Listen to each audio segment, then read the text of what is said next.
સાબરકાંઠાના હિંમતનગર બહુમાળી ભવનમાં નાયબ મામલતદાર સર્કલ ઓફિસર જીતેન્દ્ર પટેલને મહેસાણા એસીબીની ટીમે 30,000ની લાંચ લેતા ઝડપી પાડ્યા। જમીન ખનન પરવાનગીના અભિપ્રાય બાબતે 30,000થી 50,000ની માંગણી કરી મહેસાણા એસીબીએ છટકું ગોઠવી લાંચિયા અધિકારીને રંગે હાથે ઝડપી પાડ્યા। અગાઉ ખેડબ્રહ્મા પોલીસ મથકે દારૂની પરવાનગી બાબતે છટકું ગોઠવી કાર્યવાહી કરવામાં આવી હતી।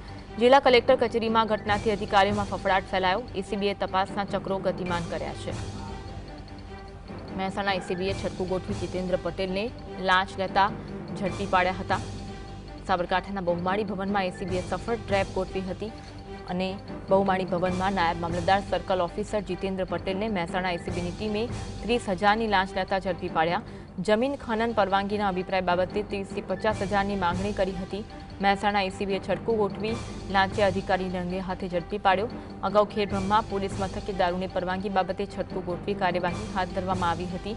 જિલ્લા કલેક્ટર કચેરીમાં ઘટનાથી અધિકારીઓમાં ફફડાટ ફેલાયો છે।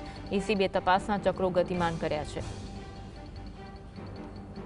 અધિકારી લાંચ લેતા ઝડપાયો છે। સાબરકાંઠાના હિંમતનગરમાં બહુમાળી ભવનમાં નાયબ મામલતદાર સર્કલ ઓફિસર જીતેન્દ્ર પટેલને મહેસાણા એસીબીની ટીમે 30,000ની લાંચ લેતા ઝડપી પાડ્યો। આ અંગે વધુ વાત કરીશું સંતા જુગનુ ફોનલાઈન પર જોડાયા છે। જુગનુ, હિંમતનગર બહુમાળી ભવનમાં નાયબ મામલતદાર સર્કલ ઓફિસર જીતેન્દ્ર પટેલને લાંચ લેતા એસીબીએ ઝડપી પાડ્યા, વિગત જણાવશો। સાબરકાંઠા જિલ્લામાં ફરી એક લાંચિયો અધિકારી ઝડપાયો છે। હિંમતનગર કલેક્ટર કચેરીમાં આ અધિકારી ઝડપાયો હતો।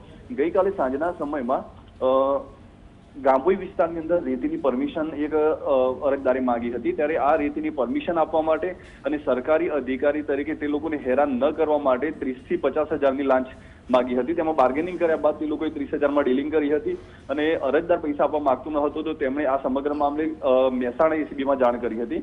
મહેસાણા એસીબીએ ગઈકાલે સાંજના સમયે છટકું ગોઠવ્યું હતું અને લાંચિયો અધિકારી જીતેન્દ્રકુમાર રવિચંદ્ર પટેલ જે નાયબ મામલતદાર છે અને તેને સર્કલ ઓફિસરનો ચાર્જ પણ આપવામાં આવ્યો હતો, તે 30,000 રૂપિયા સ્વીકારતા રંગે હાથ ઝડપી લીધો હતો। ત્યારે મોડે સાંજ સુધી એસીબીએ એ લોકો સામે કાર્યવાહી હાથ ધરી હતી અને આજે તેને એરેસ્ટ બતાવી અને આજે તેને કોર્ટમાં રજૂ કરનાર છે।